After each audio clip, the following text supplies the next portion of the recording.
So tell me why you think that the Supreme Court decision protecting the rights of this women's order of Catholic nuns was wrongly decided. This is the case about religious employers being exempted from contraceptive coverage under the Affordable Care Act. This was challenged by several states, and then the Little Sisters of the Poor challenged those states. The Supreme Court eventually siding with Little Sisters of the Poor, saying they were able to opt out.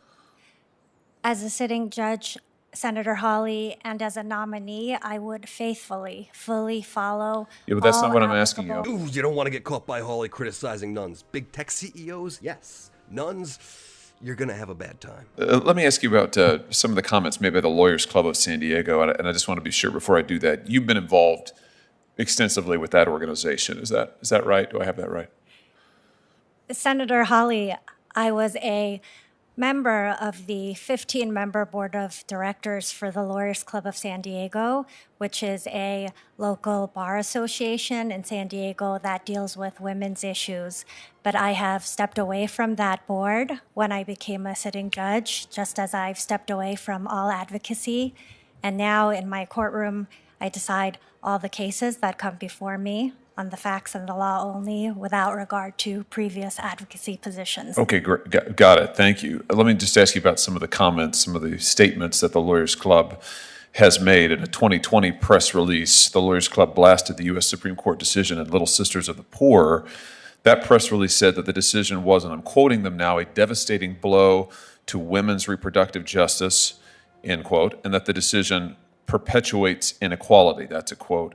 Can you explain to me why protecting the religious freedom of this case of a women's group is a devastating blow to women? I mean, tell me the logic behind that statement. Hey, thank you, Senator. The 15-member board of directors of the Lawyers Club of San Diego issued that statement expressing concern about decreased access to contraceptive care for women. However, as a sitting judge right now, I've set aside all previous advocacy, just as I've walked away from the board and any cases that come before me. But I'm sorry to interrupt you. Our time is really limited. Were you a member of the organization, though, at that time in 2020? Yes, I was a member of the 15-member board of directors. That issued the press release? Okay, so you issued the press release. You signed off on it. So I want to ask you about that, since that's a statement you signed.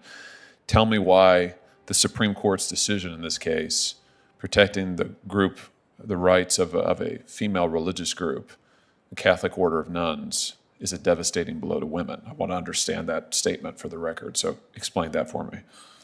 Thank you, Senator. That statement, again, expressed concern about decreased access for women to contraceptive care. However, do you stand by it? Senator, I regret the extent to which the wording of that statement may give the impression that I would not take religious liberty very seriously in my courtroom. It is a foundational right and one that's enshrined in our Bill of Rights. Can I just ask you, do you think that, I'm sorry, I've just got 2 minutes here. I don't want to get you, I want to allow you to explain your views on this case. Do you think that, clearly you thought this decision was wrongly decided. Why? Why is the Supreme Court decision here protecting the rights of this female religious group wrong? Again, Senator, that was a statement that was issued by the Lawyers Club of San Diego before I was a sitting judge. But you signed it. We've been over that. So just tell me why you think it was. I mean, these are statements you've made now. So tell me why you think that the Supreme Court decision protecting the rights of this women's order of Catholic nuns was wrongly decided. As a sitting judge, Senator Hawley, and as a nominee, I would faithfully, fully follow. Yeah, but that's all not what I'm asking you. applicable- I'm asking you about your statements that you made recently, I might add. This wasn't an eternity ago. This is recent.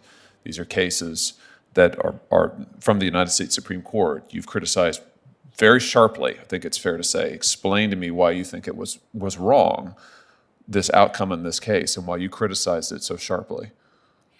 Senator, what would happen in my courtroom is that I would faithfully apply Supreme Court precedent. Are you not going to answer my without- question? It sounds like to me. Or is this you're declining to answer? So you're not going to say why you issued this statement, why you think the case was wrong? Senator, I am here to assure you that that precedent, as well as all Supreme Court precedent, would be faithfully followed by me in the courtroom without regard to any previous advocacy statements. Let me try something else. Was Brown versus Board rightly decided? Senator, in general, as a nominee, I would decline to comment on the merits of Supreme Court cases, the parameters or the issues that are still coming before the courts. However, I do make an exception for cases like Brown versus Board of Education, which dealt with de jure racial segregation, and cases like Marbury versus Madison, because those issues are unlikely to come before me. So yes, Senator, Brown versus Board of Education was correctly decided. Okay, my time has expired. I need to let my colleagues question. I'll have some more questions for the record. I just want to put a marker down here to say that when you've made statements on the record directly criticizing Supreme Court cases in very sharp terms, I might add, I think you need to be prepared to explain why you've done that. I'm not asking you to comment on hypotheticals. I'm asking you to comment on your own statements on law that, frankly, you'll be called upon to apply. And your refusal to do so, to repeatedly answer my questions here today, I think is disturbing, considering you chose to make these statements. And they're very recent statements, and they directly affect your ability to do the job that you're being asked to do. So that gives me a lot of pause. I'll have some more questions for you for the record. Thank you, Mr. Chairman.